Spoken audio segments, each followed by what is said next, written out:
Dear students, आज हम एक और रिएक्टिव इंटरमीडिएट डिस्कस करने जा रहे हैं। इस लेक्चर में हम डिस्कस करेंगे कार्ब एनाइन्स। कार्ब एनाइन्स बहुत ही इंपॉर्टेंट है। आप खुद ही देखेंगे, जितना हम इस लेक्चर में आगे बढ़ेंगे आप खुद ही देखेंगे कैसे कैसे बहुत ही अच्छी और इम्पोर्टेंट एग्जाम्पल्स हम डिस्कस करेंगे जो आपके कॉम्पिटिटिव एग्जाम्स में पूछे जाएंगे। तो let us start our topic. Carbanions क्या होते हैं? हमें पता है कार्बो स्टैंड्स फॉर कार्बन और anion stands for negative charge, means carbon bearing negative charge. Those organic species in which carbon bears negative charge, these are the species, organic species in which carbon bears negative charge. Carbon bearing negative charge are known as carbanions. So what are carbanions? They are species in which carbon bears negative charge, are known as carbanions. So for example, तो कैसे बनेंगे ये carbanions? For example, हमारे पास में compound है। For example, we have a compound CH4. अगर हम इस CH4 में एक हाइड्रोजन को रिप्लेस करके ऐसे लिखेंगे CH3 और इसमें कोई मेटल लगा देंगे, फॉर एग्जाम्पल Li, तो कार्बन के साथ अगर कोई भी एटम अटैच होगा जो लेस इलेक्ट्रोनेगेटिव होगा देन कार्बन, तो metals are less electronegative than carbon. जहां कहीं भी कार्बन का मेटल के साथ बॉन्ड होगा, मेटल्स वो सब्सटेंसेस होते हैं जो इलेक्ट्रॉन्स डोनेट करते हैं, तो इस बॉन्ड को अगर ब्रेक करेंगे तो क्या होगा, यहाँ पे ये जो लिथियम है ये इलेक्ट्रॉन्स देगा बिकॉज इट्स अ मेटल। ये इलेक्ट्रॉन पेयर जो देगा ये कार्बन पे आएगा, सो दैट वी गेट और here we get CH3 negative, we get negative charge on carbon. This is known as carboanion. So carboanions कैसे बनेंगे? अगर कहीं भी आपको कार्बन के साथ कोई ऐसा एलिमेंट जुड़ा हुआ होगा, कोई ऐसा एलिमेंट जुड़ा होगा जिसकी इलेक्ट्रोनेगेटिविटी कार्बन से कम होगी, वहां पे क्या होगा, कार्बोएनाइन जनरेट होता है। फॉर एग्जाम्पल, हमारे पास एक इंपॉर्टेंट रिएजेंट है, उसको कहते हैं ग्रिग्नार्ड रिएजेंट। ग्रिग्नार्ड रिएजेंट, ये आपको ऐसे याद रखना है। ग्रिग्नार्ड रिएजेंट क्या होता है? Grignard reagent, because organic chemistry में इसका बहुत ही ज्यादा यूज होता है। Grignard reagent, for example, as an example we will take CH3Mgx, ये हमारा ग्रिग्नार्ड रिएजेंट है। Where X is any halogen atom, it may be fluorine, chlorine, bromine और आयोडीन। सी, अगर इस बॉन्ड को हम देखेंगे, ये bond between carbon and magnesium है। हमें पता है मैग्नीशियम इलेक्ट्रोपॉजिटिव एलिमेंट है, मीन्स मेटल है। मेटल्स वो सब्सटेंस होते हैं जो इलेक्ट्रॉन्स देते हैं। मीन्स अगर इस बॉन्ड को ब्रेक करेंगे तो इलेक्ट्रॉन्स जाएंगे towards carbon, because magnesium can not take electrons, it can give electrons. तो यहां से हमें जनरेट होगा carbanion CH3 negative. So carbanion can be generated whenever there is a bond between carbon and an element. This element should be less electronegative than carbon. तो ये हमारा कार्बोएनाइन का concept होता है। तो देखेंगे कार्बोएनाइन में स्ट्रक्चर क्या होती है और इसकी हाइब्रिडाइजेशन क्या होती है। Structure and hybridisation. Now see, this is our carbanion, carbon with negative charge and 3 bonds.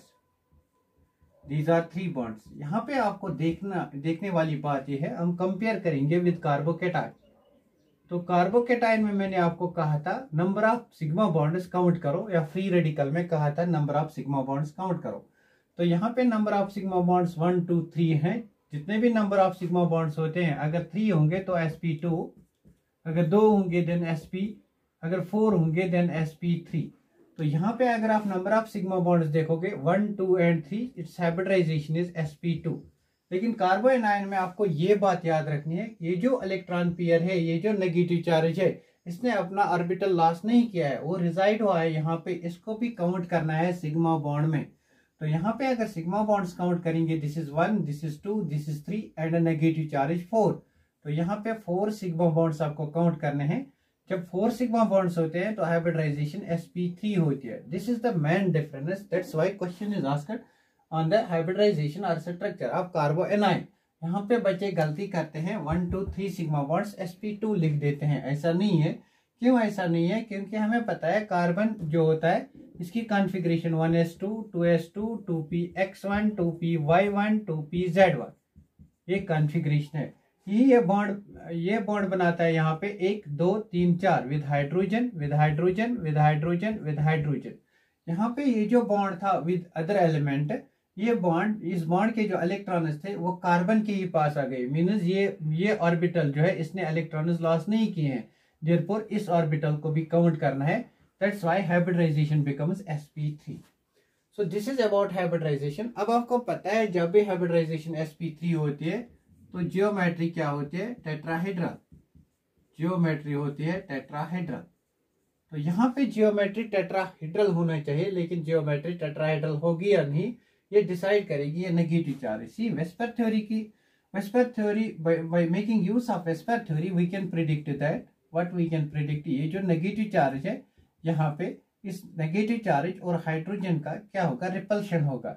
जिस रिपल्शन की वजह से क्या होगा, ये जो एंगल है ये कम हो जाएगा, इसलिए यहाँ पे 109 का एंगल जो होता है टेट्राहेड्रल में वो नहीं आएगा 10928, बल्कि ये जो एंगल है ये कम हो जाएगा, therefore their shape becomes pyramidal, their shape becomes pyramidal. You can relate it with ammonia molecule जो हमने बॉन्डिंग में डिस्कस किया है। Now this is about hybridization and structure of कार्बोएनाइंस। Now बहुत इंपॉर्टेंट कंसेप्ट है ये कार्बोएनाइंस। क्वेश्चन जब भी इससे पूछे जाएंगे तो क्वेश्चंस पूछे जाएंगे on the base of stability. तो स्टेबिलिटी ऑफ कार्बोएनाइंस चेक करेंगे। स्टेबिलिटी हम देखेंगे यहाँ पे कौन से फैक्टर्स ऐसे हैं जो कार्बोएनाइंस की स्टेबिलिटी को इंक्रीज करेंगे और कौन से ऐसे फैक्टर्स हैं जो कार्बोएनाइंस की स्टेबिलिटी को डिक्रीज करेंगे। तो यहाँ पे आपको याद रखना है minus I groups, minus R effect और माइनस एम इफेक्ट।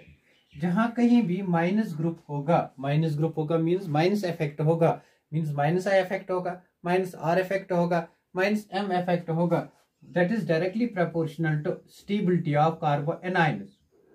उल्टा है ये देन दैट ऑफ कार्बोकैटायंस से, that is directly proportional to stability of कार्बोएनाइंस।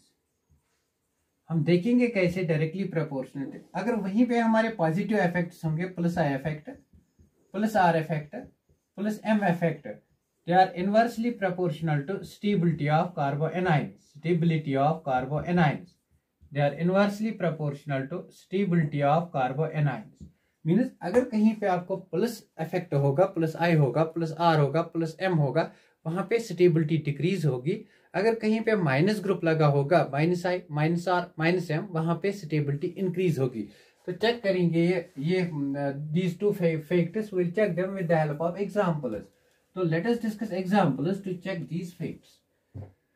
सी हमारे पास कंपाउंड है, this is carbon bearing negative charge and 3 hydrogen atoms, that is methyl कार्बेनियन।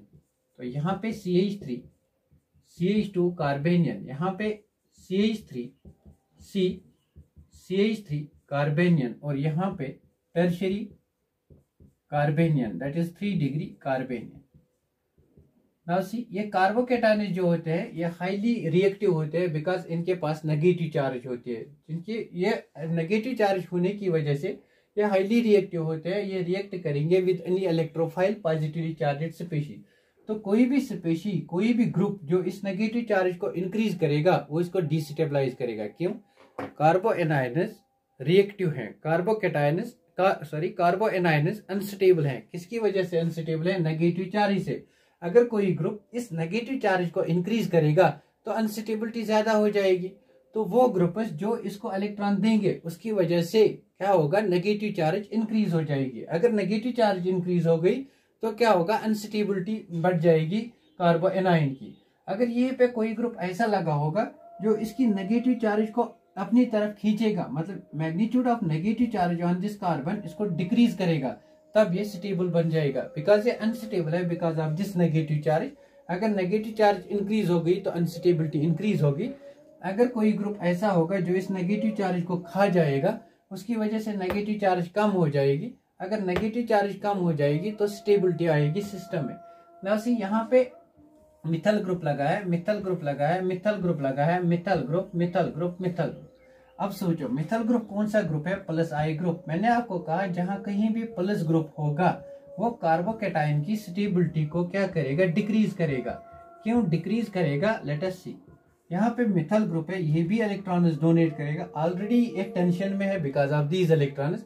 Already इसके पास electrons है, इन इलेक्ट्रॉन्स की वजह से ये क्या है? अनस्टेबल। अगर कोई और देगा ये इलेक्ट्रॉन्स, ये ज्यादा अनस्टेबल हो जाएगा।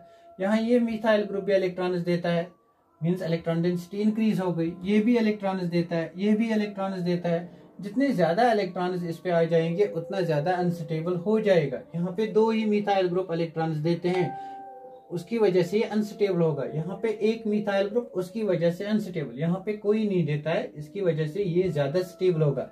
तो अगर हम इसको ए मान के चलेंगे, इसको बी, इसको सी, इसको D, then the order of stability will be A will be more stable compared to B which is more stable compared to D. This will be the order of stability. तो हमने क्या देखा, कार्बो A9 जो होते हैं वो unstable हैं, किसकी वजह से? नेगेटिव चार्ज की वजह से। सोचो कोई चीज अनस्टेबल है नेगेटिव चार्ज की वजह से, ऊपर से आप उसको और नेगेटिव चार्ज देते हो तो उसका क्या होगा, वो तो और अनस्टेबल हो जाएगी। इसलिए यहाँ पे प्लस आई ग्रुप जो है वो क्या करते हैं, वो डिक्रीज करते हैं स्टेबिलिटी ऑफ कार्बोकैटायंस को। ना और कौन से फैक्टर्स हैं जो अफेक्ट करते हैं stability of negative charge on carbon, that is carbanion को। Let us discuss with the help of examples. हम एक एग्जांपल लेते हैं। अगर कहीं पे कंजुगेशन होगी, conjugation is directly proportional to stability of negative charge on carbon.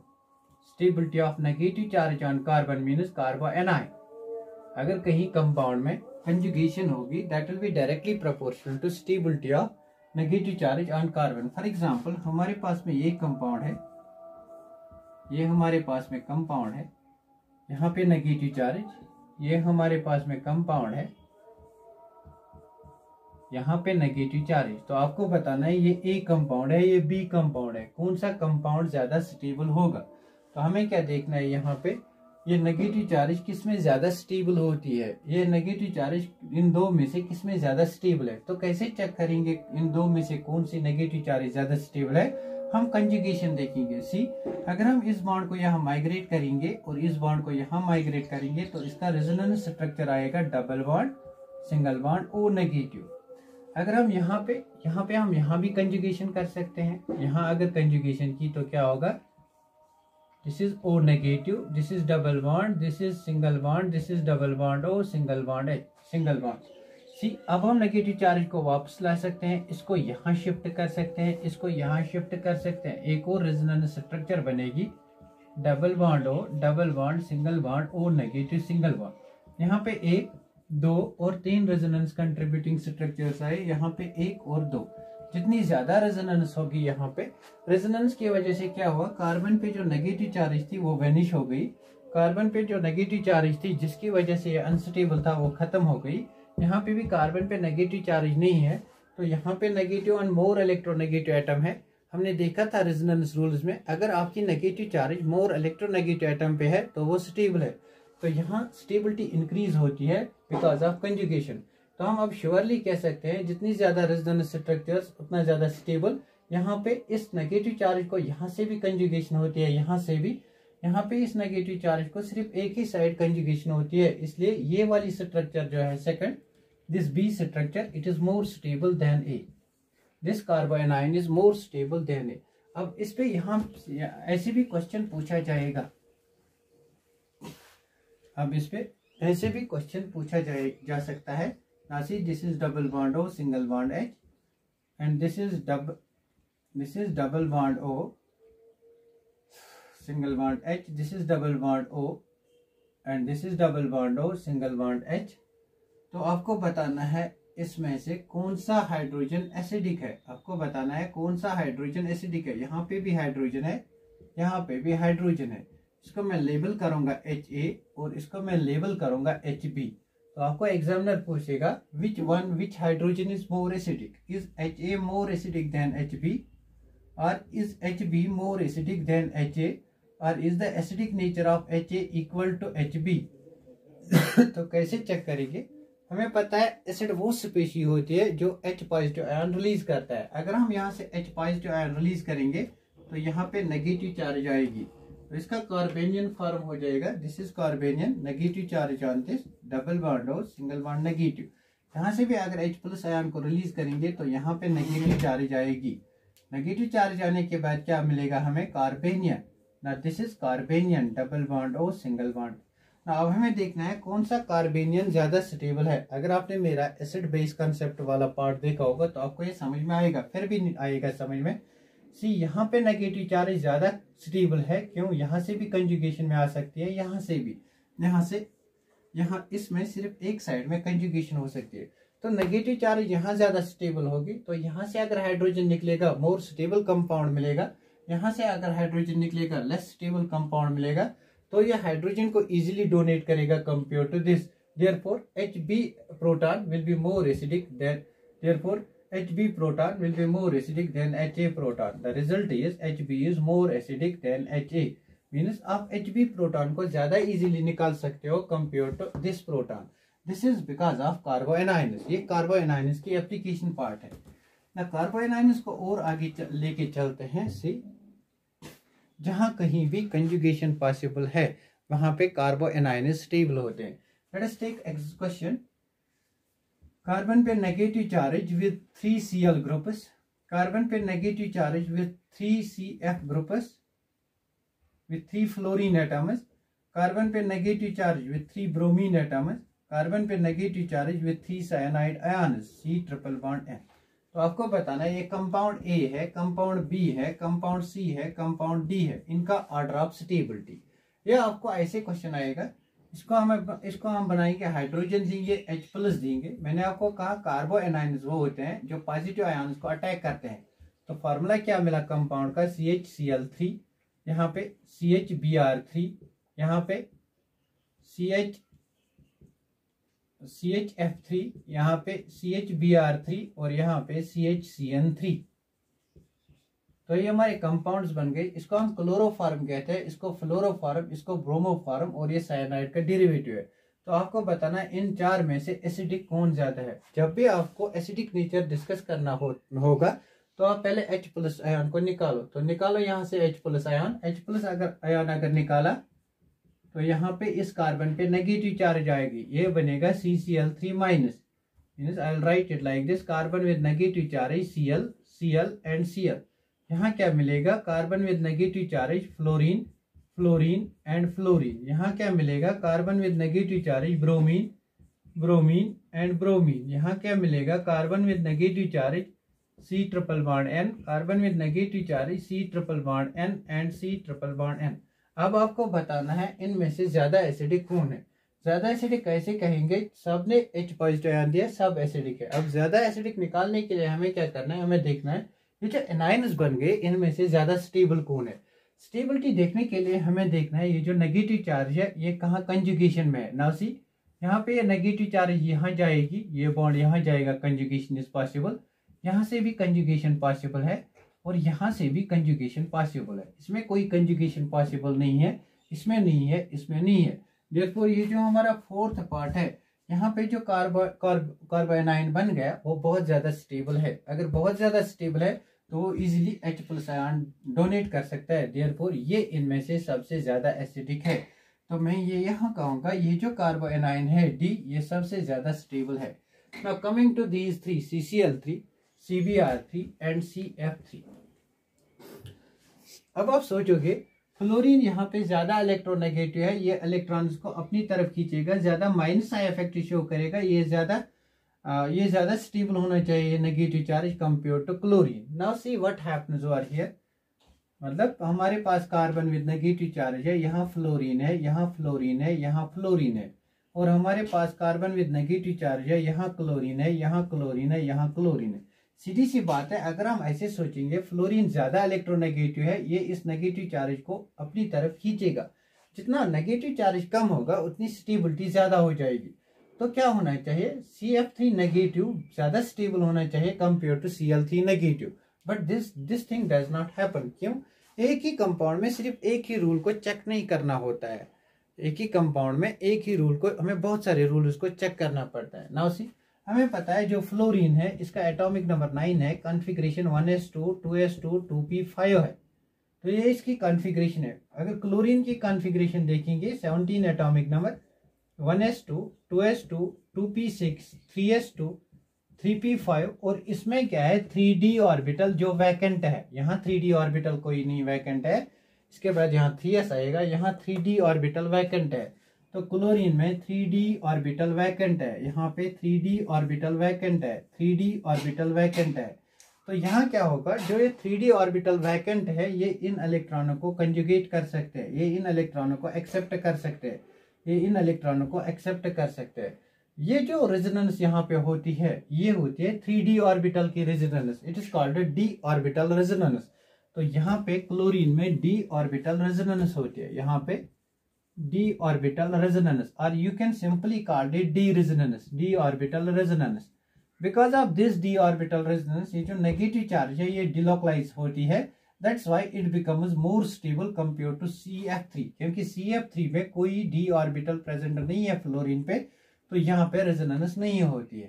तो हमारा आंसर क्या बनेगा, अब सबसे ज्यादा स्टेबल कौन है, D। उसके बाद हमारा CCl3 ज्यादा स्टेबल है, दैट्स A। उसके बाद हम कंपेयर करेंगे CF3 और CBr3 को। CBr3 में हमारे पास क्या है, d ऑर्बिटल्स है, बट वो 4d ऑर्बिटल्स है। 4d ऑर्बिटल्स का साइज बहुत ज्यादा होता है, मीन्स ये ऑर्बिटल्स डिफ्यूज्ड है। जितने ज्यादा ऑर्बिटल्स डिफ्यूज्ड होंगे उतनी एक्सटेंट ऑफ ओवरलैपिंग कम होती है, तो यहाँ पे ओवरलैपिंग कम होगी। ये जो नेगेटिव चार्ज है इसका जो यहाँ पे d ऑर्बिटल रेजोनेंस होगा वो बहुत कम होगा, देयरफॉर ये लेस स्टेबल बनेगा कंपेयर टू CF3। तो रिजल्ट क्या आया हमारे पास, बहुत ही इंपॉर्टेंट कंसेप्ट था, very important concept. Then our B will be more stable, then our C will be more stable. So हम ये कहेंगे यहाँ पे CN3 जो है वो ज्यादा स्टेबल है कंपेयर टू CL3, वो ज्यादा स्टेबल है compare to CF3 negative, compare to CBr3 negative. अगर इनका हम एसिड बनाएंगे, एसिड मीन्स H+ देना है, यहाँ भी H+ दे दो, ये बनेगा CHCN3, यहाँ भी H दे दो, ये बनेगा CHCl3, यहाँ भी H दे दो CHF3, यहाँ भी H दे दो CHBr3। तो इनमें से सबसे ज्यादा एसिडिक ये होगा, than this, than this, than this. Why this, because this gives more stable, this gives more stable anion, carbanion. ये ज्यादा स्टेबल कार्बो एनाइन को जनरेट करता है, it generates more stable carbanion. 1 minute, let me check the length of the video.